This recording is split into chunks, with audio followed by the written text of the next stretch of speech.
जय श्री हरि, जय श्री हरि, जय श्री हरि, जय श्री राम। भौतिक और सांसारिक जीवन में समस्त सुख पाने के लिए संसार के पालनकर्ता भगवान विष्णु का आशीर्वाद होना अत्यंत आवश्यक है।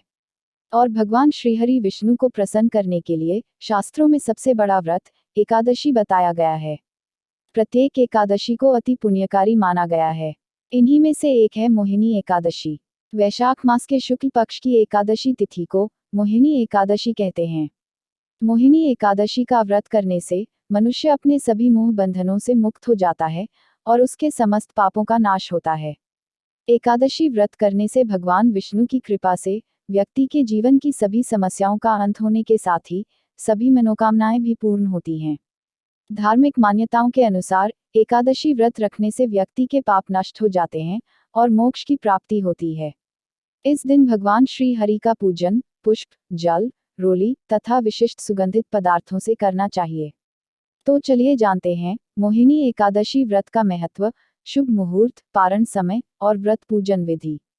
उससे पहले अगर आप हमारे चैनल पर नए हैं और आपने अभी तक सब्सक्राइब नहीं किया है तो प्लीज़ हमारे चैनल को सब्सक्राइब करें और बेल आइकॉन पर क्लिक करें ताकि आपको हमारे आने वाले हर वीडियो की नोटिफिकेशन मिलती रहे। मोहिनी एकादशी का महत्व। मोहिनी एकादशी का बड़ा महात्म्य है। जिस तरह हिंदू धर्म में कार्तिक माह बेहद पवित्र माना जाता है, ठीक उसी तरह वैशाख महीने में आने वाली मोहिनी एकादशी को भी पुराणों में बेहद पावन माना गया है। मान्यता है कि मोहिनी एकादशी व्रत बेहद फलदायी है। हिंदू पौराणिक मान्यताओं के अनुसार इस एकादशी के प्रताप से व्रत करने वाला व्यक्ति मोह माया से ऊपर उठ जाता है। कहते हैं कि इस व्रत को करने से मोक्ष की प्राप्ति होती है। पौराणिक कथा के अनुसार जब देवताओं और असुरों के मध्य समुद्र मंथन की प्रक्रिया चल रही थी तब अमृत कलश की प्राप्ति हुई। देवताओं और असुरों में अमृत कलश को लेकर विवाद की स्थिति उत्पन्न हो गई। इस विवाद को हल करने के लिए भगवान विष्णु ने वैशाख शुक्ल एकादशी के दिन मोहिनी का रूप धारण किया था और असुरों को अपने मोह में फंसा लिया और देवताओं को अमृत पिला दिया, जिससे देवताओं को अमृतत्व प्राप्त हुआ। इस कारण से इस एकादशी को मोहिनी एकादशी कहा जाता है। पुराणों के अनुसार जब रावण ने सीता माता का हरण कर लिया था उस समय प्रभु श्री राम सीता माता के वियोग के दुख से तड़प रहे थे। तब भगवान श्री राम ने मोहिनी एकादशी व्रत किया था। भगवान श्री कृष्ण के कहने पर पांडवों के ज्येष्ठ भ्राता युधिष्ठिर जी ने पूरे विधि विधान से मोहिनी एकादशी का व्रत को किया था। एकादशी तिथि मुहूर्त। मोहिनी एकादशी 23 मई 2021 दिन रविवार। एकादशी तिथि आरंभ 22 मई 2021 सुबह 9:15 से। एकादशी तिथि समाप्त 23 मई 2021 सुबह 6:42 पर। प्रातः संध्या मुहूर्त सुबह 4:24 से सुबह 5:26 तक। सायं संध्या मुहूर्त संध्या काल में 7:10 से 8:11 तक। एकादशी पारण शुभ मुहूर्त 24 मई 2021 5:26 AM से 8:11 AM तक रहेगा। पारण के दिन द्वादशी सूर्योदय से पहले समाप्त हो जाएगी। जय श्री हरि, जय श्री राम। एकादशी व्रत एवं पूजन विधि। दशमी तिथि को दिन छिपने से पहले ही भोजन कर लें, रात्रि में भोजन न करें ताकि एकादशी के दिन आपके पेट में भोजन का अंश न रहे। और ब्रह्मचर्य का पालन करें। एकादशी को लकड़ी का दातुन तथा पेस्ट का उपयोग न करें। नींबू, जामुन या आम के पत्ते लेकर चबा लें और उंगली से कंठ को शुद्ध कर लें। वृक्ष से पत्ता तोड़ना भी वर्जित है, अतः स्वयं गिरे हुए पत्ते का सेवन करें। एकादशी तिथि को ब्रह्म मुहूर्त में उठकर स्नान आदि से निवृत्त होकर भगवान विष्णु का ध्यान कर व्रत का संकल्प करें। अब घर के मंदिर में एक चौकी पर लाल कपड़ा बिछाकर भगवान विष्णु की प्रतिमा स्थापित करें। अब एक कलश में गंगाजल लें और उसमें रोली मिलाएं। इसके बाद इस कलश से जल की कुछ बूंदें लेकर चारों ओर छिड़कें। फिर इसी कलश से घट स्थापना करें और पंचपल्लव कलश में रखकर भगवान श्री विष्णु की प्रतिमा स्थापित करें। धूप, दीप, चंदन, फल, फूल व तुलसी आदि से श्री हरि की पूजा करें। अब घी के दीपक से भगवान विष्णु की आरती करें और विष्णु सहस्रनाम का पाठ करें। उपवास के साथ साथ भगवान कथा का पाठ व श्रवण करें। रात्रि में श्री हरि के नाम का ही भजन कीर्तन करते हुए जागरण करें और भगवान श्री हरि के नामों का जाप करते रहें। जो एकादशी की रात में भगवान विष्णु के आगे वैष्णव भक्तों के समीप गीता और विष्णु सहस्रनाम का पाठ करता है, वह उस परम धाम में जाता है जहां साक्षात भगवान नारायण विराजमान हैं। पारणा विधि। एकादशी के व्रत को समाप्त करने को पारण कहते हैं। एकादशी व्रत के अगले दिन सूर्योदय के बाद पारण किया जाता है। एकादशी व्रत का पारण द्वादशी तिथि समाप्त होने से पहले करना अति आवश्यक है। यदि द्वादशी तिथि सूर्योदय से पहले समाप्त हो गई हो तो एकादशी व्रत का पारण सूर्योदय के बाद ही होता है। द्वादशी तिथि के भीतर पारण न करना पाप करने के समान होता है। एकादशी व्रत का पारण हरिवासर के दौरान भी नहीं करना चाहिए। जो श्रद्धालु व्रत कर रहे हैं उन्हें व्रत खोलने से पहले हरिवासर समाप्त होने की प्रतीक्षा करनी चाहिए। हरिवासर द्वादशी तिथि की पहली 1/4 अवधि है। व्रत तोड़ने के लिए सबसे उपयुक्त समय प्रातःकाल होता है। व्रत करने वाले श्रद्धालुओं को मध्याह्न के दौरान व्रत तोड़ने से बचना चाहिए।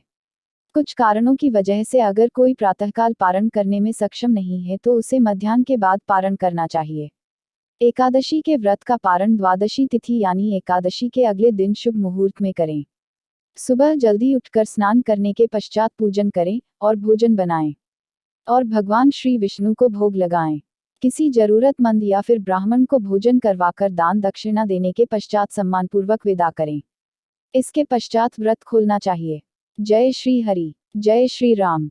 एकादशी के उपाय जिन्हें करके धन, समृद्धि और वैभव की प्राप्ति होती है। एकादशी वाले दिन रात्रि में भगवान विष्णु की प्रतिमा या मूर्ति के सामने 9 बत्तियों का दीपक जलाएं और एक दीपक ऐसा जलाएं जो रात भर जलता रहे। ऐसा करने से माँ लक्ष्मी अत्यंत प्रसन्न होती हैं और जातक को सभी सुखों की प्राप्ति और ऐश्वर्य देती हैं एवं उस जातक को धन लाभ भी होता है। एकादशी के दिन शाम के समय तुलसी के पौधे के सामने गाय के घी का दीपक प्रज्वलित करके ओम वासुदेवाय नमः मंत्र का जाप करते हुए तुलसी की 11 परिक्रमा करें। इस उपाय से घर के सभी सदस्यों में मध्य प्रेम, सुख शांति बनी रहती है और उस परिवार पर किसी भी प्रकार का कोई भी संकट नहीं आता है। माना जाता है पीपल पर भगवान विष्णु का वास होता है। यदि आप कर्ज से परेशान हैं तो एकादशी के दिन पीपल के वृक्ष पर मीठा जल चढ़ाएं और शाम के समय दीपक प्रज्वलित करें।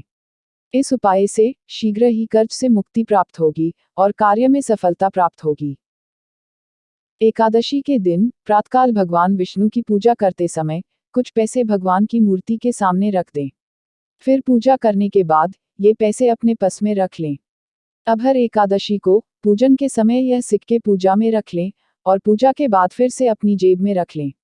इस उपाय को करने से कभी भी पैसों की तंगी नहीं रहेगी। एकादशी के दिन भगवान विष्णु के मंदिर में एक नारियल व थोड़े से बादाम चढ़ाएं। इस उपाय से जीवन में आर्थिक लाभ की प्राप्ति होती है और कार्यों में बाधा नहीं आती है। जय श्री हरि, जय श्री राम। एकादशी के दिन के कुछ ऐसे उपाय हैं जो सभी समस्याओं से छुटकारा दिलाने में सहायता करते हैं। एकादशी के दिन भगवान सूर्य नारायण को अर्घ्य जरूर दें और अर्घ्य देने वाले पानी में थोड़ी सी हल्दी मिला दें। मान्यता है कि श्रद्धा भाव से ऐसा करने से सभी मनोकामनाएं पूरी हो जाती हैं। दूसरा उपाय पीपल के वृक्ष का है। पीपल के वृक्ष में हल्दी मिश्रित जल चढ़ाना है और सरसों के तेल का दीपक जरूर जलाएं। मान्यता है कि इससे धन संबंधी परेशानियां दूर हो जाती हैं और धन वृद्धि होती है। शाम के समय 9 बाती का आटे का दीपक पीपल पर लगाएं। सुबह शाम पीपल के वृक्ष की 21 परिक्रमा करें। मान्यता है कि श्रद्धा भाव से ऐसा करने से सभी मनोकामनाएं पूरी हो जाता हैं। एकादशी के दिन ये काम किसी को नहीं करना चाहिए। कौन से ऐसे कार्य हैं जिनको एकादशी के दिन करने की मनाही होती है? तुलसी का पत्ता ना तोड़े। एकादशी तिथि के दिन तुलसी का पत्ता नहीं तोड़ना चाहिए। इस दिन तुलसी के पौधे के नीचे दीप जलाना चाहिए। एकादशी तिथि को अगर आप माता तुलसी को सुहाग का सारा सामान भेंट करके फिर इसे किसी जरूरतमंद को दे दे तो आपको खासा लाभ होगा। चावल सी बनी चीजें ना खाएं। एकादशी के दिन किसी को भी चावल नहीं खाने चाहिए और न ही किसी को चावल दान करने चाहिए। अगर आपके द्वार पर कोई याचक आता है तो इस दिन चावल छोड़कर अन्य चीजों का दान कर सकते हैं। दिन में न सोएं। एकादशी तिथि के दिन में सोना शास्त्रों में वर्जित माना गया है। यह दिन बहुत ही पवित्र माना गया है और इसे आप बिना वजह सोने में न व्यर्थ करें। इस दिन सुबह उठकर ईश्वर की भक्ति करें और भगवान विष्णु के मंत्रों का जप करें। अगर आप व्रत नहीं भी रखते हैं तो भी श्रीहरि का जप जरूर करें। न करें इनका अपमान। एकादशी के दिन मन को शांत रखें और भूले से भी पिता और गुरुजनों का अनादर न करें। हिंदू धर्म में एकादशी को पवित्र दिन माना जाता है। मान्यता है कि इस दिन घर में शांति और सद्भाव बनाए रखने से मां लक्ष्मी प्रसन्न होती हैं। न खाएं ये चीजें। एकादशी के दिन मसूर, उड़द, चने, गोभी, गाजर, शलजम, पालक का साग इत्यादि सेवन नहीं करना चाहिए। इस दिन आपके बुरे कामों से भी दूरी रखनी चाहिए। जुआ, निद्रा, पान, पराई निंदा, चुगली, चोरी, हिंसा, मैथुन, क्रोध तथा झूठ, कपटादि अन्य कुकर्मों से दूर रहना चाहिए। झाड़ू न लगाएं। एकादशी के दिन घर में झाड़ू न लगाएं। इससे चींटी आदि सूक्ष्म जीवों की मृत्यु का भय रहता है। इस दिन बाल न कटाएं। मधुर बोलें, अधिक न बोलें। अधिक बोलने से न बोलने योग्य वचन भी निकल जाते हैं। सत्य भाषण करना चाहिए। बोलिए एकादशी माता की जय हो। बोलिए लक्ष्मी नारायण भगवान की जय हो। जय श्री हरि, जय श्री हरि, जय श्री हरि, जय श्री राम।